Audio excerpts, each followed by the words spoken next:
అన్నీ మోయాలి కదా sir. Director అన్నప్పుడు మరి ప్రమోషన్ చేయాలి కదా సార్, చేస్తారు కదా కంపల్సరీ. హీరో గారు ఇచ్చారండి, 2-3 ఇంటర్వ్యూలు ఇచ్చారు. నేను యాస్టీస్ అదే చెప్తాను మీరు అడిగిదానికి. ఆయన ఏంటంటే ఇమీడియట్ ఇంకో సినిమా షూటింగ్లో ఉన్నారు కాబట్టి చాలా ప్లేసెస్ కదా. చాలా సినిమాలకు వచ్చినాయండి, కొత్తగా ఉంది.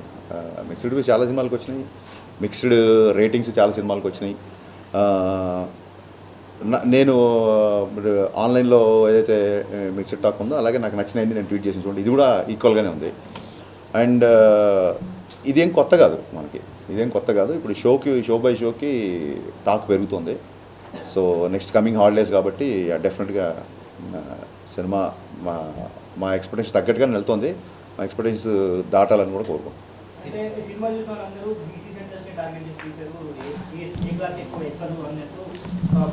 అంటే ఇప్పుడు ఇందులో ఉన్న ఒక కిషోర్ కుమార్ గారి పాటలు కానీ, లేకపోతే ఇందాక మన పాత్రికేయ మిత్రుడే పాడుతున్నాడు మహేష్ భట్ సినిమాల సాంగ్. సో ఒక ఈస్థెటిక్స్ 90s బ్యాక్డ్రాప్లో పాటలది ఒక సినిమాటిక్ లిబర్టీ తీసుకున్నా సరే, సినిమా మొత్తం మీరు చూసే ఉంటారు కాబట్టి జిక్కి క్యారెక్టర్ లంగావణిలోనే ఉంటుంది. So families A class, B class, C class అందరూ చూస్తున్నారు. బేసిక్గా అది కొంచెం మాస్ సినిమా కాబట్టి మీరు అన్నట్టుగా కంపారిటివ్లీ ఏ క్లాస్తో కంపేర్ చేస్తే బీసీ సెంటర్లో కొంచెం రెస్పాన్స్ ఎక్కువ ఉంటుంది.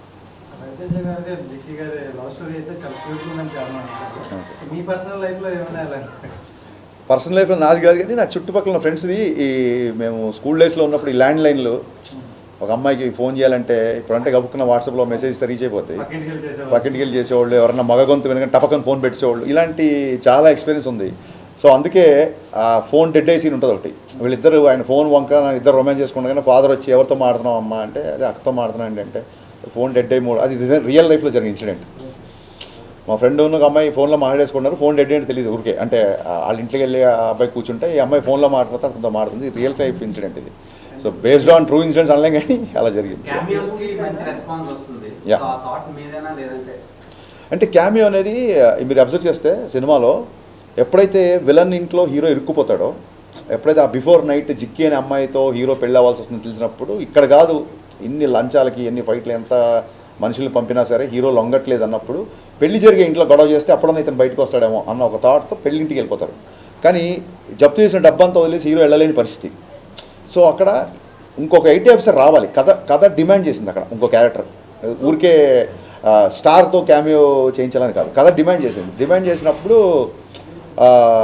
హీరో గారి దగ్గర ఒక చిన్న జూనియర్ ఐటీ ఆఫీసర్ లాంటి వ్యక్తి వస్తే బాగుంటుంది అనిపించింది. సో సినిమా బిఫోర్ ఎందుకు చెప్పలేదంటే సస్పెన్స్ వెళ్ళిపోద్దని చెప్పలేదు. ఇప్పుడు మీడియా ముఖంగా సిద్ధు జొన్నలగడ్డ గారికి మనస్ఫూర్తిగా థ్యాంక్స్ చెప్తున్నా. థియేటర్లో సిద్ధు ఎంటర్ అవగానే సినిమా నెక్స్ట్ లెవెల్కి వెళ్ళింది అంటున్నారు. అండ్ ఆ ఇంగ్లీష్ డైలాగ్, లెంత్ డైలాగ్ ఉంది కదా, లాంగ్ డైలాగ్, ఆ డైలాగ్ సిద్ధు చెప్పాడు, అది స్క్రిప్ట్లో లేదు. ఆ డైలాగ్ అప్పటికప్పుడు సిద్ధు చెప్పాడు.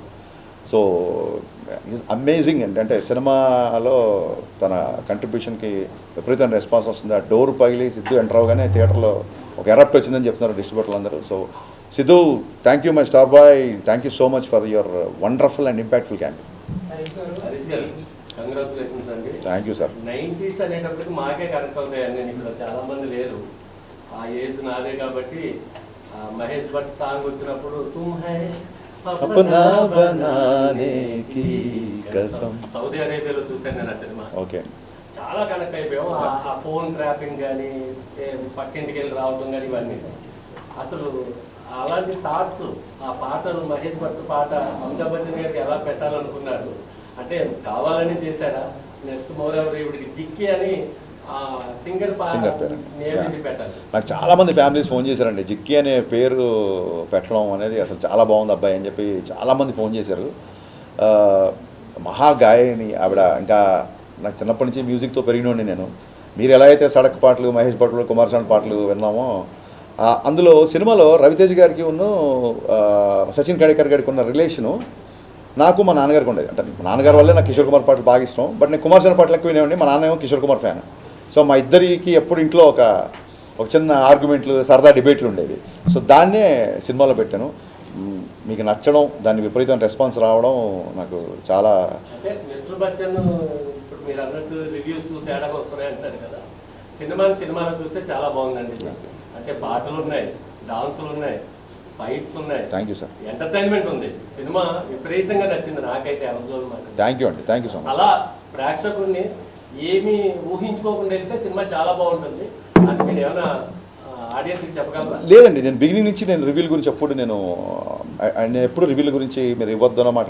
నాకు నచ్చినట్టు నేను సినిమా తీసినప్పుడు మీకు నచ్చినట్టు మీరు రాసే అధికారం మీకు ఉంటుందని 100% ఎప్పటి నుంచే చెప్పాను.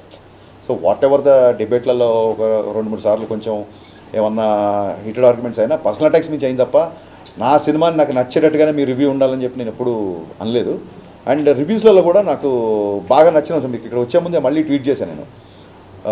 గ్రేట్ ఆంధ్ర రివ్యూలో వాగ్దానంలోని లిరిక్స్ని కోట్ చేస్తూ, ఆయన పేరు తెలియదు నాకు, ఆయన ఆ రివ్యూలో ఆ లిరిక్స్ రాశాడు. నాకు చాలా ఆనందం వేసింది. సో అదే ట్వీట్ చేశాను. చిన్నప్పుడు మా నాన్నగారు వాగ్దానంలోని సీతా కళ్యాణం నాకు చూపిస్తూ దాని మీనింగ్ అన్ని ఎక్స్ప్లెయిన్ చేసేవాళ్ళు. సో ఒక రచయితకు కానీ ఒక దర్శకుడికి కానీ హై ఎప్పుడు వస్తుందంటే ఇది ఎప్పుడుదో 50 ఏళ్ల కిందటి లిరిక్స్ కదా, సీతా కళ్యాణ్ గురించి ఇప్పుడున్న జనరేషన్కి నచ్చుతుందా లేదా ఇలాంటి ఒక ఇది పెడదామా వద్దా అన్నప్పుడు సరే ఇది బ్యాక్గ్రౌండ్లోనే వస్తుంది కదా నేను చెప్పి పెట్టినప్పుడు రివ్యూ రాసిన వ్యక్తి దాన్ని గుర్తుపెట్టుకొని బాగుంది, పైగా ఇది ఆ సీన్లో కరెక్ట్గా కూర్చుంది అని రాసినప్పుడు నిజంగా చాలా ఆనందం వేసింది. ఇలాంటప్పుడే మంచి సాహిత్యం, మంచి మ్యూజిక్, కమర్షియల్ ఇన్సెక్యూరిటీ లేకుండా ఇది రీచ్ అవుదా అనే ఒక ఆలోచన లేకుండా తీసుకెళ్లాలని చెప్పి ఏ రచయితకైనా ఏ దర్శకుడికైనా అనిపిస్తుంది. సో నేను దాన్ని ట్వీట్ చేశాను. ఆయన ఐ థింక్ గ్రేట్ ఆంధ్రలో 2.25 ఎంతో వేశారు. So I think I mean చాలా సినిమాలు 2.25 వచ్చినాయి, చాలా సినిమాలు బ్లాక్ బస్టర్లు అయ్యాయి, పెద్ద సక్సెస్ అయ్యాయి. నాకు ఓకే ఓకే లేదండి, అలాగా జర్నలిస్టులు ఎప్పుడూ బ్లాక్ చేయలేదు. నేను బ్లాక్ చేసేవాళ్ళు ఎవరంటే కొంచెం బూతులు మాట్లాడుతూ ఇంట్లో ఉన్న లేడీస్ని తిడుతూ అలాంటి వాళ్ళని బ్లాక్ చేస్తాను తప్ప నీ సినిమా బాగాలేదు ఇప్పుడు ఇన్ని అప్రిషియేషన్ వచ్చినప్పుడు ఎక్కడో కొంత ఒక నెగిటివిటీ ఉన్నప్పుడు అది తీసుకోకపోతే అలాగే మొత్తం ఆబాల గోపాలన్న సినిమా అలరించాలని కోరుకోవడం కూడా అత్యాశే. డెఫినెట్గా కొంతమంది నచ్చిన వాళ్ళు ఉంటారు, వాళ్ళు మాట్లాడుతుంటారు. Because we have a digital evolution these days, అది ఉంటుంది.